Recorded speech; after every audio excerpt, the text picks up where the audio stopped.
Eu aproveito as falas que me antecederam para dizer, governador João Dória, presidente Temer, ontem o senhor também tratou desse assunto, uma metáfora da Revolução das Rosas, que o Brasil precisa, juntamente com empresários do Estado, reencontrar o caminho do crescimento econômico. Então, esse é o momento para que nós possamos todos conclamar, empresários, Estado, para unirmos forças e buscar um crescimento de longo prazo, um crescimento em que haja estabilidade da dívida, sim, mas que haja maior inclusão social, como a Luísa ainda há pouco nos mencionou.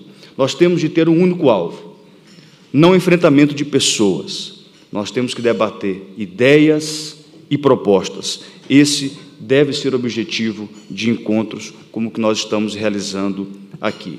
Para ajudarmos o Brasil a manter os motores funcionando, nós precisamos, empresários do Estado, sim, de democracia, sim, de robustez institucional, de segurança jurídica, de estabilidade política e de previsibilidade. Eu creio que são atributos que todos nós aqui defendemos. Como representante do setor bancário, o Trabuco também é representante do setor financeiro, como há pouco mencionou, eu quero enfatizar a obsessão dos bancos em funcionarem como alavanca para o crescimento econômico. A FEBRABAN irá continuar contribuindo com a institucionalidade e com a governabilidade brasileira. Aliás, nós fizemos isso em 2 anos seguidos, quando em 21 e 22 apoiamos manifestos pela preservação da democracia. Da mesma forma, imediatamente, a proclamação do resultado das eleições, a FEBRABAN cumprimentou o presidente eleito e colocou-se à disposição do novo governo. Isso é alinhamento? Não. Isso é responsabilidade para com o país de um setor estratégico. Também, quando foi anunciado o ministro da Fazenda, Fernando Haddad, a FEBRABAN não hesitou em colocar o setor bancário à disposição. Igualmente, não hesitamos em repudiar de forma veemente a violência feita contra o Estado democrático de direito no último dia 8 de janeiro. Eu quero enfatizar um pouco mais essa sinergia e a importância da atuação do Estado e do capital.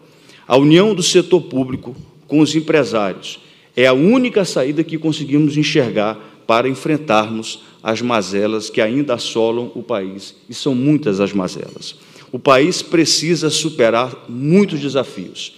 Nenhum ator político, seja ele público ou privado, nenhuma instituição pública ou privada será capaz de, isoladamente, resolver e enfrentar os problemas de que, na verdade, se ressente o Brasil. Eu tenho visto disposição do atual governo, do governo do presidente Lula, em dialogar. Na última terça-feira, na sede da FEBRABAN, nós recebemos 5 ministros de Estado, ministro da Fazenda, Planejamento, Gestão, Agricultura e o ex-ministro Aloysio Mercadante, que é presidente do BNDES. Nós ali interagimos, conversamos, oferecemos uma série de contribuições e nós acreditamos que esse é o caminho. Mas o diálogo não basta. Ainda há pouco, a Luísa aqui Trajano nos disse sobre diagnósticos. Eu acho que nós já deveríamos estar cansados de tantos diagnósticos e de tantas análises. Nós precisamos sair desse terreno e focarmos em ações concretas. Eu confesso que é até constrangedor o tempo inteiro nos depararmos com análise. Todos sabemos o que fazer e, principalmente, o que não devemos fazer. O que quero dizer é que o Brasil, ano após ano, continua patinando. Não estou aqui me referindo ao atual governo. Estou me referindo a uma série de situações em que, governo após governo, nós continuamos a crescer de forma medíocre. O Brasil tem potencial. O Abílio, ainda há pouco, trouxe informações importantes sobre a necessidade de nós ampliarmos os investimentos para nos aproximarmos de patamares de países desenvolvidos.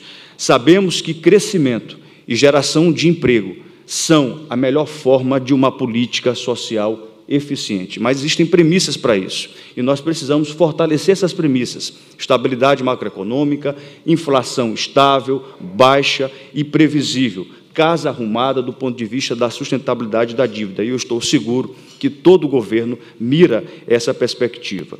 E o setor privado, o que pode fazer? O Trabuco nos trouxe aqui a diretriz. Precisamos, sim, sermos protagonistas. Por que o setor privado, seja ele produtivo, financeiro, por que nós não, por exemplo, podemos ofertar e oferecer ao atual governo uma proposta de novo arcabouço fiscal? Falamos tanto em responsabilidade fiscal, mas aguardamos que o governo faça sozinho. Nós temos essa corresponsabilidade de oferecer, por exemplo, uma proposta de novo arcabouço fiscal, e nós devemos fazer isso para que possamos, juntos, Estado e empresários, avançar. Eu aqui não estou defendendo de forma imediata, como um fim em si mesmo, que haja uma corrida desesperada para que consigamos fazer com que a dívida pública se sustente. O que estou dizendo é que nós temos que perseguir um horizonte de tempo para alcançarmos receitas e despesas sustentáveis. Eu não vejo, por exemplo, oposição entre equilíbrio fiscal e responsabilidade social. Eu vejo uma complementariedade de objetivos.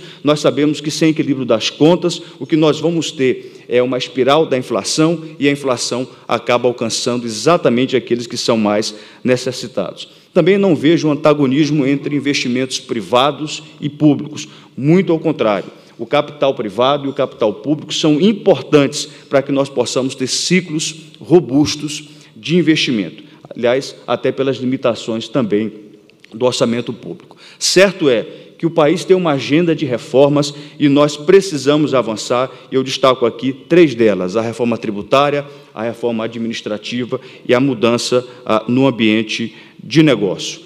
Quero também aqui fazer menção à necessidade de nós mudarmos o foco em relação à reforma tributária. Se fala muito, se faz pouco. Nós temos um debate já amadurecido no Congresso e nós precisamos avançar naquilo que já está praticamente pronto, que é a reforma tributária que incide sobre o consumo. São muitos tributos indiretos e nós precisamos avançar nesse sentido. Felizmente, o governo atual tem sinalizado que vai dedicar capital político, que vai dedicar energia política.